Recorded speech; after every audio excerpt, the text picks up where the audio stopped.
अस्सलाम वालेकुम, मैं हूं समर अब्बास। आप मेरा डिजिटल चैनल देख रहे हैं।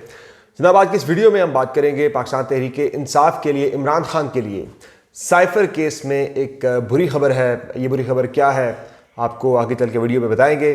फराह खान के वाले से जो एक बात चल रही है इंटरनेशनल पासपोर्ट के वाले से 1,30,000 रुपये का उन्होंने पासपोर्ट ख़रीदा और इसके ताने बाने कहाँ जाके जुड़ रहे हैं, इस पर बात करेंगे जनाब। और फिर हम आपको बताएंगे कि बहरिया टाउन के वाले से बड़ी खबरें चल रही हैं सोशल मीडिया के ऊपर कि बहरिया टाउन दिवालिया हो गया, दिवालिया खुद को डिक्लेयर करने वाला है, जिससे बहरिया टाउन में प्लाटों की कीमतें जो है वो बड़ी तेज़ी के साथ गिरने लग गई हैं। प्रॉपर्टी डिवैल्यू हो रही है, बहरिया टाउन के अंदर गिरने लग गई हैं कीमतें। एक पैनिक सिचुएशन जो है वो क्रिएट हो चुकी है। ये माजरा क्या है?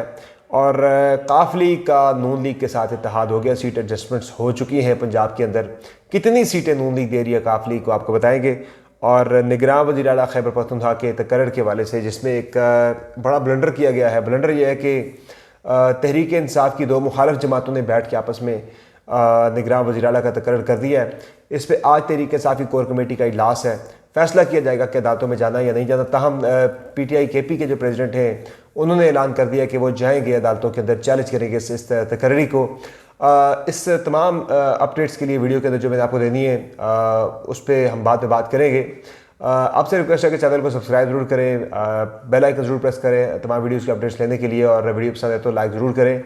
जनाब, पहली खबर जो है उसकी बात करते हैं। सबसे पहले साइफर केस में इमरान खान के लिए, शाह महमूद कुरैशी के लिए बुरी खबर है कि वफाकी काबीना ने बरोज़ इतवार सर्कुलेशन समरी के थ्रू एक फ़ैसला किया है। और वो फ़ैसला ये है कि जो साइफर केस का ट्रायल है वो अब जेल के अंदर ही होगा। वफाकी काबीना ने इसकी मंजूरी दे दी है बाज़ाब्ता तौर पर। पहले वज़ारत क़ानून ने यह फ़ैसला किया था और वज़ारत क़ानून की तजवीज़ पर ही ये फ़ैसला किया गया है वफाकी काबीना की जानिब से। ये अलग बात है कि इस केस के वाले से इस्लामाबाद हाई कोर्ट के अंदर भी इमरान खान की पटिशन ज़ेर इल्तवा है कि उनका जो साइफर केस में जेल ट्रायल है उसकी जगह इमरान खान का ट्रायल जो है, या शाह महमूद कुरैशी के वाले से जो ट्रायल है वो अदालत के अंदर होना चाहिए, खुली अदालत के अंदर होना चाहिए। लेकिन ज़ाहिर है छुपाने का बहुत कुछ है, फिर इमरान खान को पब्लिक आई में नहीं आने देना, उसे उजल रखना है, इसलिए ट्रायल जो है वो अदालतों में नहीं किया जा रहा कि इमरान खान अवाम की नज़रों से दूर रहे, कोई फुटेज कोई तस्वीर सामने ना आए। तो अब ये ट्रायल जो है वो जेल के अंदर ही होगा। वफाकी काबीना ने इसकी मंजूरी दे दी है बाज़ाब्ता तौर पर। और इसमें IB की कुछ रिपोर्ट्स हैं, इसमें कुछ स्पेशल ब्रांच की रिपोर्ट्स जो हैं वो लगाई गई हैं वज़ारत क़ानून की जानिब से, वज़ारत दाखिला की तरफ से, निगरान वज़ारत दाखिला की तरफ से। और कहा गया है कि इमरान खान की जान को बड़ा शदीद खतरा अगर हम उसे अदालत में पेश करते हैं, इसलिए उनकी सिक्योरिटी की खातिर जेल में ट्रायल किया जाना मकसूद है। ताहम वजह इसकी मैं आपको बता चुका कि वजह इसकी कोई और है जिसकी वजह से जेल ट्रायल किया जा रहा है। इसके अलावा जनाब, फ़राह बीबी के वाले से काफ़ी चीज़ बातें चल रही है। फ़राह खान है या फ़रद शहज़ादी जिनका नाम है, फ़राह घोगी भी उन्हें कहा जाता है, उनके वाले से एक आई है जी खबर। पहले तो आई थी कि 452 करोड़ रुपए उनके असासों में इजाफा हुआ 2017 से 2020 तक। अब उनके बारे में खबर ये आई है कि उनका एक गैर मुल्की एक पासपोर्ट उनका निकला, इंटरनेशनल पासपोर्ट, जो कि वटवानो एक मुल्क है, जो कि वेनुआटो एक मुल्क है, जो कि न्यूजीलैंड और ऑस्ट्रेलिया के दरमियान में है। एक छोटा सा मुल्क है जिसकी आबादी टोटल 3 लाख है। तो 1,30,000 रुपये का, $1,30,000 का ये पासपोर्ट उन्हें ख़रीद कर दिया है मलिक रियाज ने। ये खबर जो है वो चल रही है काफ़ी ज़्यादा। और इसमें कुछ चीज़ें ऐड भी की गई हैं बाय द वे, बड़ी काफ़ी ज़्यादा। जो TV चैनल्स पे आप जो खबर देख रहे हैं उसमें बताया जा रहा है, तो वो एक स्क्रिप्ट है जो कहीं से आया है, वो तमाम चैनल्स को मेरे हाथ से शेयर किया गया है जो चला रहे हैं कि जी इमरान खान की फ्रंट पर्सन जो है वो इमरान खान की मर्ज़ी से पैसा उठा के इमरान खान की जो इन्वेस्टमेंट्स थी, यानी इन्वेस्टमेंट क्या थी, यानी वो ये कह रहे जो इमरान खान का लूटा हुआ पैसा था या उनकी बीवी का, वो सारा पैसा फ़राह खान ने जाके बैरून मुल्क जाके पार्क किया है। और इसलिए उनको जो है गैर मुल्की शरीयत इमरान खान ने और फ़राह खान ने लेकर दी, बुशरा खान ने लेकर दी थी। और $1,30,000 की उन्हें मिली है। और ये पैसे जो हैं ये पे किए थे मलिक रियाज ने, अपने एक दोस्त के ज़रिए ये पैसे पे किए थे। तो वेनुआटो जो है उसमें उस मुल्क की वेबसाइट पे भी आप जाके देखें तो वहाँ पे भी इस मुल्क की शहरियत जो है आप ले सकते हैं।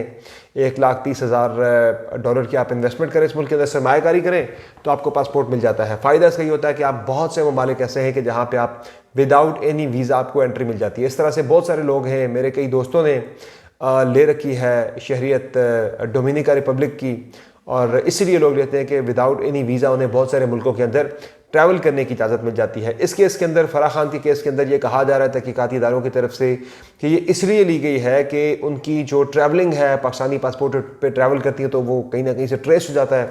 तो इसलिए एक गैर मुल्की, एक बिल्कुल गैर मारूफ मुल्क का पासपोर्ट लेके उन्हें उस पर वो ट्रैवल करती रही ताकि उनके ट्रेसेस किसी किस्म के ना मिल सकें। बाय द वे जो उनके ऊपर इल्ज़ाम भी लगाया गया था, जो एक लिस्ट भी आई थी कि 452 करोड़ रुपए के उनके असासे, खैर वो चीज़ें तो दुरुस्त हैं कि असासे तो उनके बड़े, उस पर उन्होंने चैलेंज क्या बल्कि उन्होंने एक नोटिस भेजा है IG पंजाब को, IB को, नैब को और एंटी करप्शन इस्टेब्लिशमेंट को कि भाई आपने मेरी जो दस्तावेज़ात हैं वो अता तारड़ तक कैसे पहुंचा दी। तो इसमें ज़ाहिर एक नज़र तो आ रही है, एक चले एहतसाब तो ज़रूर होना चाहिए जिसने पाकिस्तानी पैसा लूटा है, लेकिन इसमें भी कहीं ना कहीं जो है वो इदारों की और नून लीग की मिली भगत नज़र आ रही है कि ये मामला जो है इमरान खान के साथ जोड़ के इमरान खान को इस मामले के अंदर बदनाम करना है। बहरिया टाउन के हवाले से खबरें चल रही हैं कि बहरिया टाउन के हवाले से खबरें आ रही है कि बहरिया टाउन जो है वो अपने आप को डिफ़ॉल्ट डिक्लेयर करने वाला है। आपको पता है कि बहरिया टाउन का केस चल रहा है सुप्रीम कोर्ट ऑफ पाकिस्तान के अंदर। 460 अरब रुपये का जो जुर्माना हुआ था बहरिया टाउन को, इसमें पिछली एक समात के ऊपर बहरिया टाउन की तरफ से उनके वकील ने एक बड़ा वैलिड क्वेश्चन तो रेस किया था कि मेरे बिल्कुल साथ के इलाके में DHA को प्रॉपर्टी वही मिल रही है 3 लाख की, तो मुझे आप 28 लाख की प्रॉपर्टी क्यों चार्ज कर रहे हैं? तो कंपेटिटर है वो हमारा, इसलिए जो है रेट्स जो है वो यकसा होने चाहिए।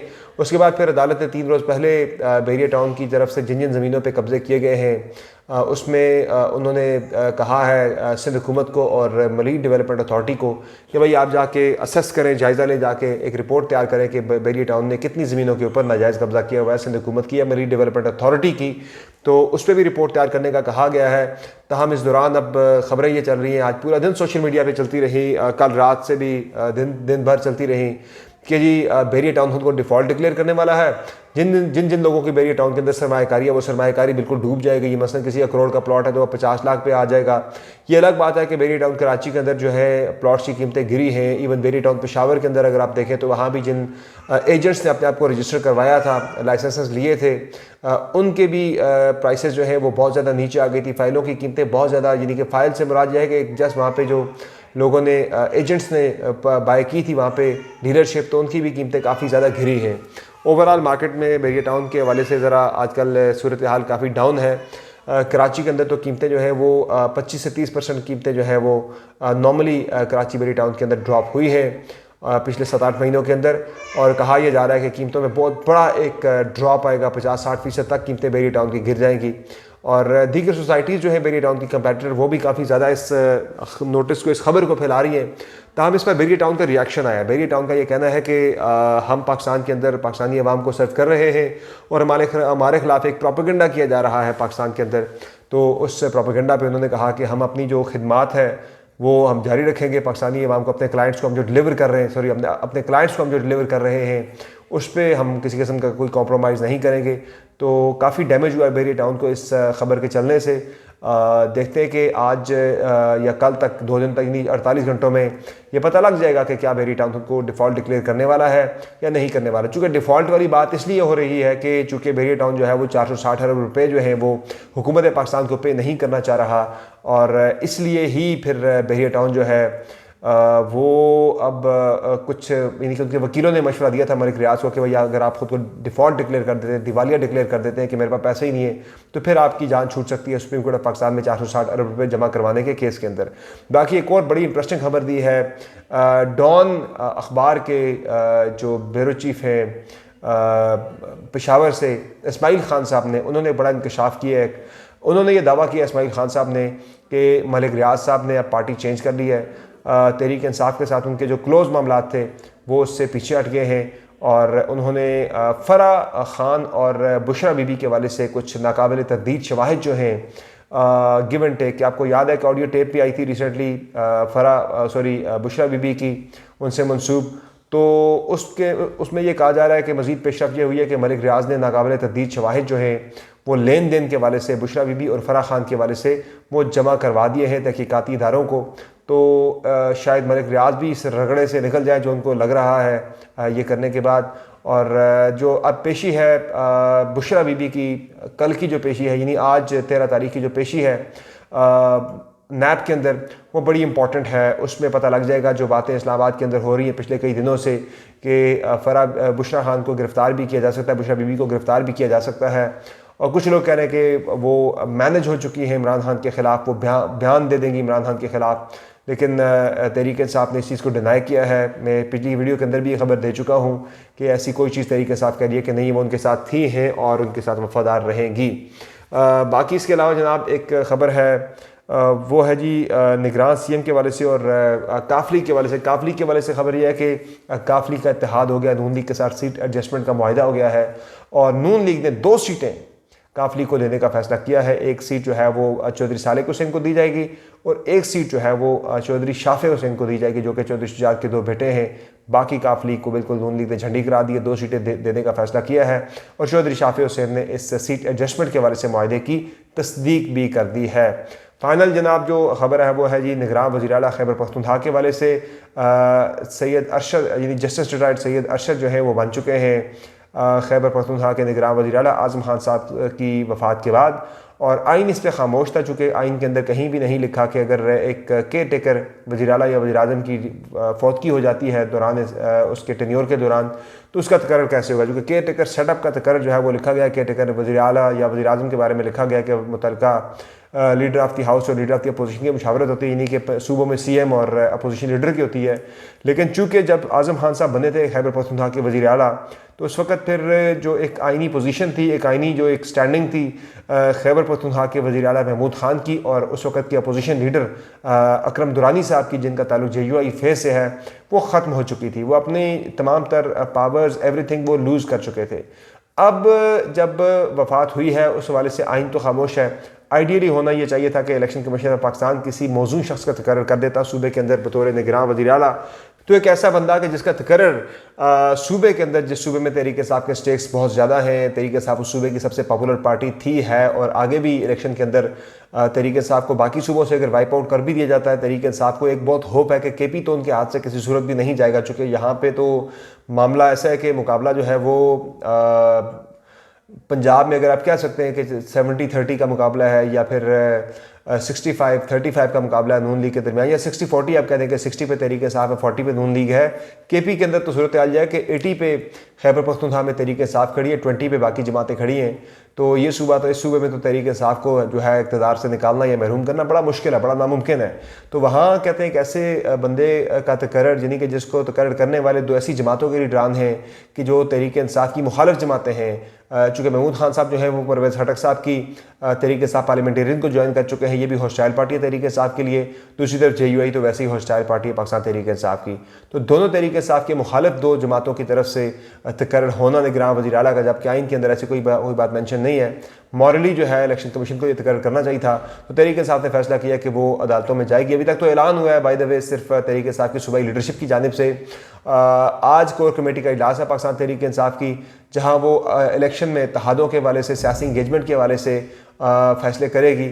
वहाँ एक बड़ा फैसला जो है वो किया जाएगा। आज़म खान साहब के बाद जो तकर्रर हुआ है निगरान वज़ीर आला का, जस्टिस रिटायर्ड सैयद अरशद का, इसे अदालतों में चैलेंज करना है या नहीं। अगर अदालतों में चैलेंज करते हैं तो ये मामला लंबा भी लग सकता है और इससे जो 8 फरवरी के इंतखाबात के इनेकाद है, वैसे भी अगले बहाना ढूंढ रहे हैं कि कैसे इंतखाबात को मुलतवी किया जाए, क्योंकि अभी तक सूरत हाल जो है वो तहरीक इंसाफ के फेवर में जा रही है। इतना बड़ा डैमेज जो है तहरीक इंसाफ को नहीं हो सका। पिछली वीडियो के अंदर मैं आपको बता चुका हूँ कि बजाय से कि लोग तहरीक इंसाफ छोड़ के जाएँ, इक्का दुक्का जा भी रहे, 5 बड़ी शख्सियात जो है वो तहरीक इंसाफ को ज्वाइन करने वाली है। एक बड़ी शख्सियत का नाम मैंने आपको बताया भी कि चौधरी सरवर साहब हैं। बाकी लोग भी पंजाब से तहरीक इंसाफ के अंदर आ रहे हैं, KP के अंदर आ रहे हैं और सिंध के अंदर भी एक शख्सियत जो है वो तहरीक इंसाफ को दोबारा ज्वाइन करने वाली है। तो ये इसलिए जो है ना बड़ी इंटरेस्टिंग में मैच पड़ने वाला है। तो जो जिन लोगों के हालात पतले हैं वो तो चाहेंगे कि इंतखाबात मुलतवी हो। तो तहरीक इंसाफ अगर कोई ऐसा फैसला करती है चैलेंज करने का निगरान वज़ीर आला के तकर्रर को, तो ये लामहला इस चीज़ का इफेक्ट जो है वो 8 फरवरी को इलेक्शन के बरवक्त इनेकाद के वाले से भी इसका इम्पैक्ट आ सकता है। तो जो भी फैसला करना है वो बड़ा सोच समझ के करना होगा कि कोई ऐसा फैसला ना किया जाए कि जिससे इंतखाबात आपको होते हुए ही नजर ना, यानी इंतखाबात ही मुलतवी हो जाए या ताख़ीर का शिकार हो जाए। तो इस बारे से ज़रा एहतियात बरतना होगी। मज़ीद अपडेट्स इंशाल्लाह लेके आज शाम को आपकी खिदमत में दोबारा हाजिर होंगे। फिल वक्त मुझे दीजिए इजाज़त। खुदा।